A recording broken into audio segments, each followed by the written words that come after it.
Hi സുഹൃത്തുക്കളെ, ഈ കാണുന്നതാണ് കന്യാകുമാരിയുടെ ഒരു ആകാശദർശനം. ഇപ്പോൾ കാണുന്നത് വിവേകാനന്ദ പാറ, കടലിന് നടുവിൽ നിൽക്കുന്ന ഈ പാറ. ആ പാറയിലേക്ക് ബോട്ടിലാണ് നമ്മൾ പോകേണ്ടത്. രാവിലെ തന്നെ ടിക്കറ്റ് കിട്ടാനില്ല, അതുകൊണ്ട് നമ്മൾ പോയില്ല. ഈ വിവേകാനന്ദ പാറയിൽ നിന്ന് ഒരു ഗ്ലാസ് ബ്രിഡ്ജ് ഇപ്പോൾ പുതുതായിട്ട് നിർമ്മിച്ചിട്ടുണ്ട്. അത് കാണാനാണ് പ്രധാനമായിട്ട് നമ്മൾ വന്നത്. അവിടുന്ന് തിരുവള്ളൂർ പ്രതിമയിലേക്ക് പോകും. അതും കടലിൻ്റെ നടുവിലൊരു പാറയിലാണ് സ്ഥാപിച്ചിട്ടുള്ളത്. അപ്പോൾ അത് കഴിഞ്ഞിട്ട് ഇവിടെ നമുക്ക് കന്യാകുമാരി ക്ഷേത്രം കാണാം. അവിടെ നമുക്ക് ഗാന്ധി മണ്ഡപമുണ്ട്. ഗാന്ധി മണ്ഡപം ഈ കാണുന്നതാണ്.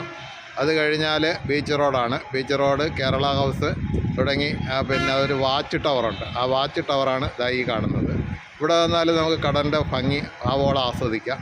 പിന്നെ ഈ സമയത്ത് ഇപ്പം മണി 1 മണിയാണ്. ഈ 1 മണിക്ക് നമുക്ക് റോഡിലേക്കൊന്നും ഇറങ്ങാൻ പറ്റില്ല. 40 ഡിഗ്രി ചൂടാണ്. ഈ ചൂടിൽ അങ്ങോട്ട് ഇറങ്ങിക്കഴിഞ്ഞാൽ നമ്മൾ തന്നെ പൊള്ളിപ്പോവും. നമുക്കിത് താങ്ങാൻ പറ്റുന്നില്ല. എന്നാലും ആയിരക്കണക്കിന് ആൾക്കാർ ഈ വിവേകാനന്ദ പാറയിൽ ഗ്ലാസ് ബ്രിഡ്ജ് കാണാനും വേണ്ടിയിട്ട് ഇവിടെ എത്തിച്ചേർന്നിട്ടുണ്ട്. പക്ഷേ ടിക്കറ്റ് കിട്ടാൻ നിവർത്തിയില്ല. ഇന്ന് വൈകുന്നേരം ആയാലും ടിക്കറ്റ് കിട്ടത്തില്ല. ഇത് ശ്രീമതിക്ക് എന്താണ് ഇതിനെക്കുറിച്ച് പറയാനുള്ളത്? ഗ്ലാസ് ബ്രിഡ്ജ് കാണണമെന്ന ആഗ്രഹത്തിലാണ് വന്നത്. പക്ഷേ ഇന്നത്തെ തിരക്ക് പ്രമാണിച്ച് മറ്റൊരു ദിവസം വരാം എന്ന് വിചാരിച്ചു. വൈകുന്നേരമാണ് അതിൻ്റെ ഭംഗി. രാവിലെ പോയിട്ട് ലൈറ്റ് ഒന്നും കാണാൻ പറ്റില്ല. അപ്പോൾ ഈവനിങ് ഒരു ദിവസം വന്ന് ഇന്നലെ നോക്കി. ഇന്നലെ നമ്മൾ എത്തിയപ്പോൾ ലേറ്റായി.